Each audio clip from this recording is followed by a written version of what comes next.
Buenos días, señor Juan Rafael. Usted cuenta con 10 minutos para hacer una exposición sobre su experiencia y su visión sobre la Cámara de Cuentas. No tiene que agotar el tiempo completo. Si de ahí surgen preguntas, los diputados miembros de la comisión se la harían. Puede iniciar. Bueno, yo le agradezco que me hayan dado esta oportunidad de expresarme, de intercambiar opiniones con ustedes. Y con el permiso de ustedes yo quiero comenzar, no con mi experiencia y mi currículum, no, yo quiero comenzar con la expectativa que yo creo que tengo para trabajar y hacer de miembro de la Cámara de Cuentas, y luego le voy a expresar brevemente cuáles son la visión y la propuesta que yo entiendo que se pueden realizar en la Cámara de Cuentas. Y con esto voy a demostrar luego mi capacidad y mi formación profunda en las finanzas públicas.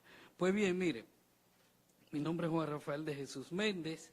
¿Y cuáles son las expectativas que yo tengo? Primero, yo entiendo que ustedes, con la experiencia que tienen en legislar en el país, y yo como profesional y que trabajé como asesor en la Cámara de Cuentas y trabajé aquí también en la OAC, la Cámara necesita una conformación de miembros multidisciplinarios. Y yo como economista creo y entiendo que debe haber un economista, necesariamente yo, no, tiene que ser otro, pero que tenga la visión completa, integral de lo que es el sistema de rendición de cuentas y transparencia fiscal en el país. Y ahorita se lo puedo explicar por qué. Ustedes saben que los que han sucedido antes de mí, han hablado mucho de auditorías, pero se han olvidado de la fiscalización. La ley es clara. Ahí tiene que haber auditoría y fiscalización. La auditoría es diferente a la fiscalización. Vamos a estar claros.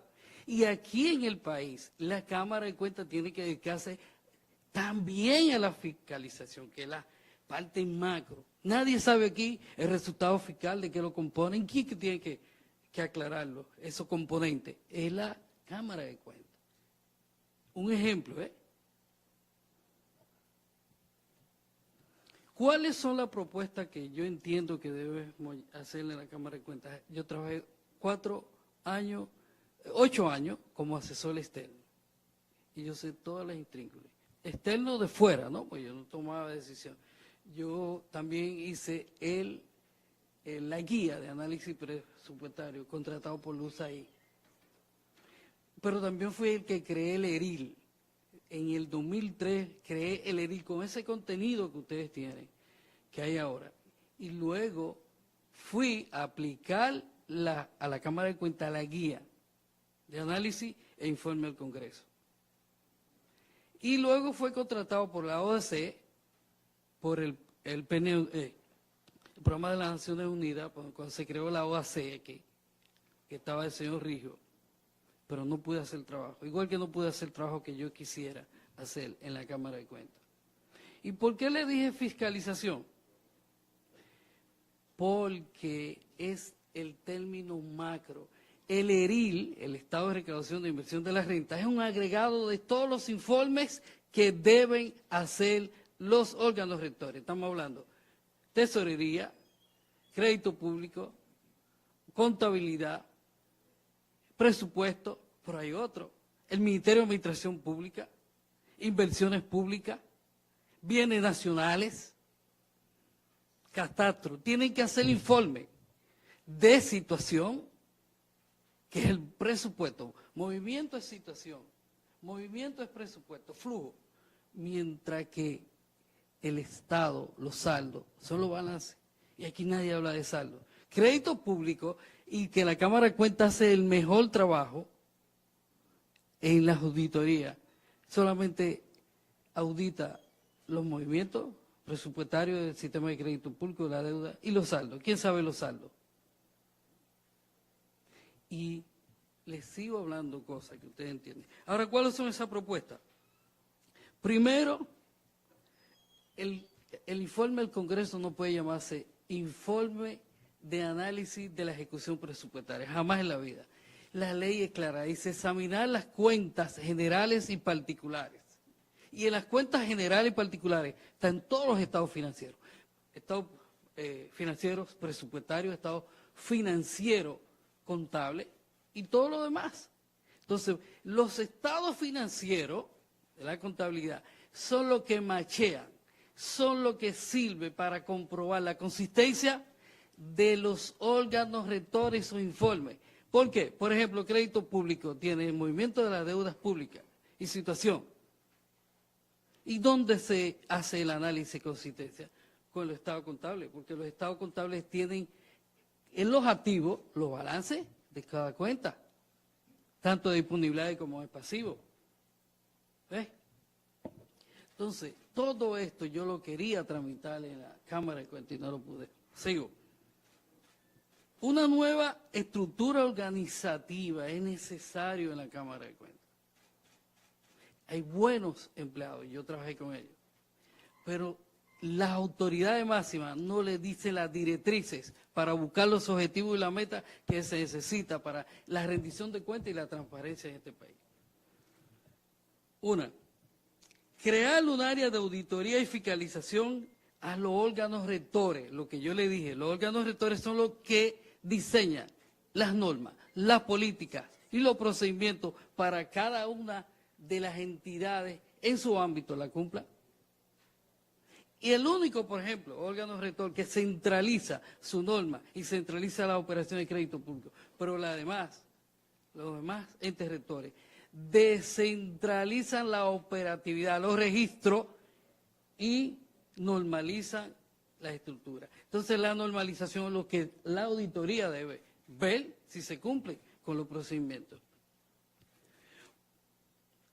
Proponemos la creación de unas áreas especializadas, además de la auditoría.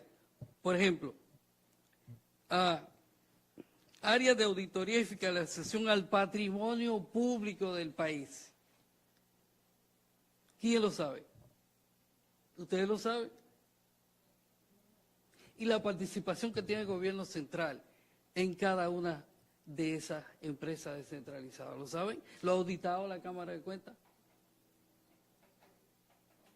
Los ajustes contables, ¿lo ha auditado? Yo trabajé como asesor en el saneamiento contable y Cámara de Cuentas nunca ha ido por ahí.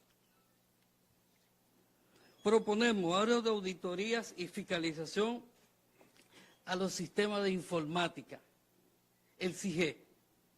Y el de crédito público se llama CIGADE, ¿lo han auditado alguna vez? Y más de 40 sistemas que tienen los ayuntamientos lo han auditado.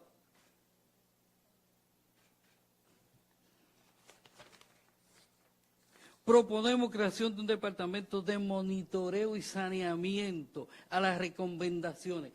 Yo fui el que creé ese informe, el último que ustedes han visto, esa metodología de que de analizar, exponer la exposición de la formulación del presupuesto y después en el informe ejecutivo, resumen ejecutivo, enfocarlo en ¿qué? En la fiscalización. ¿Qué se cumplió? Usted sabe que el principal contenido que yo desarrollé en el ERIL, me lo borraron luego las autoridades que transcurrieron después. Evaluación de lo articulado Un minuto le queda. Los articulados del presupuesto, la ley de presupuesto. Y que ahora mismo es vital. ¿Usted sabe por qué? Para analizar la transparencia fiscal, la responsabilidad fiscal. Por último, proponemos distribuir con carácter de urgencia a las áreas sustantivas los manuales clasificadores presupuestarios, manual de auditoría internacional, manual del FMI, manual de procedimiento contable, una serie de documentos que deben ser guías, manuales de cabecera a los analistas de la Cámara de Cuentas. Pero son 10 minutos y con 10 minutos no puedo ponerle todo lo que se puede hacer en la Cámara de Cuentas. Bien, pasamos a la parte de las preguntas. Si algún colega tiene, el diputado Espinal y luego el diputado Ferreiras y Denia.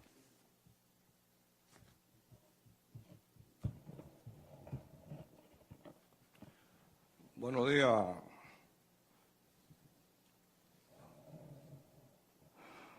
Juan Rafael Francisco de Jesús. Usted hizo mucho énfasis ahorita con su primera parte de su posición con relación a la fiscalización. Aquí hay un organismo que es, usted lo conoce, la Contraloría General de la República tiene auditores, unidad de auditoría en todos los ministerios del país, una oficina de auditoría. Esa labor que ellos hacen ahí es precisamente la fiscalización. Y si vamos a fiscalización, este es un país más fiscalizado que hay, que está Cámara de Cuentas, está Contaduría, que esté despacho en los ministerios. Si usted va a Centroamérica, esos países no tienen eso. La Liga Municipal fiscaliza los ayuntamientos.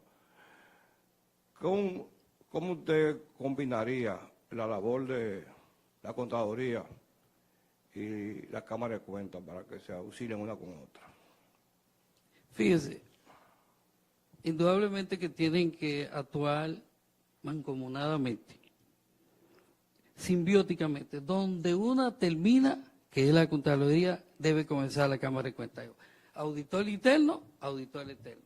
Pero, y con todo mi respeto, la fiscalización que yo hablo no es esa. La fiscalización o el control interno que hace la Contraloría es un control previo, o sea, de cómo se están cumpliendo las diferentes normas y procedimientos en la tramitación de un libramiento de un gasto. ¿No? Pero esta fiscalización que yo hablo es más global, más importante para el impacto de la finanza pública del país. Como le dije, el resultado fiscal. Todo el mundo hablamos de déficit. ¿Y quién fiscaliza o debe hacer la fiscalización del resultado fiscal? La Cámara de Cuentas.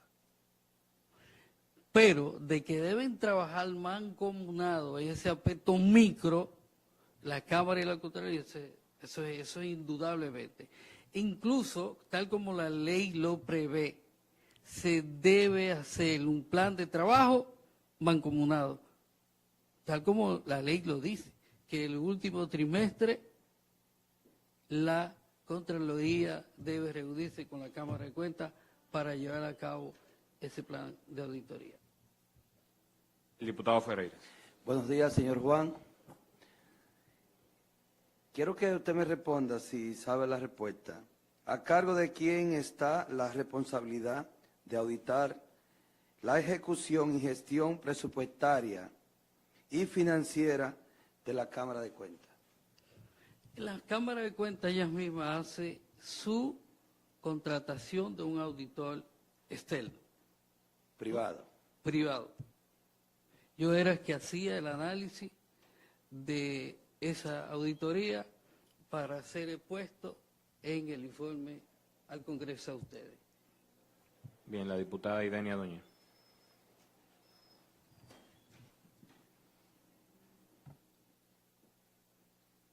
Buenos días, gracias, presidente. Buenos días, señor Juan Rafael. Gracias por su intervención, por su exposición. Le vamos a hacer esta pregunta. Nosotros queremos saber cuáles son los 4 niveles de control que tenemos. El nivel legislativo de ustedes, indudablemente, el control interno, que es el de la Contraloría, el control externo, que es el de la Cámara, y el control social. Pero yo quiero hacer una exposición ahí, escúcheme. Se debe tratar de que la sociedad no solamente haga control social, sino participar en la formulación del plan de auditoría a través de una discusión con el Pleno de la Cámara y fijar metas. Y esas metas entonces la misma sociedad o representante de la sociedad organizada pueda entonces hacer el seguimiento y el control, mancomunadamente con la unidad que yo le dije que se debe crear de monitoreo y seguimiento a las recomendaciones de auditoría. Muchas gracias. Su expediente va a ser evaluado por esta comisión. Gracias por su participación. Bien. Continuamos con el señor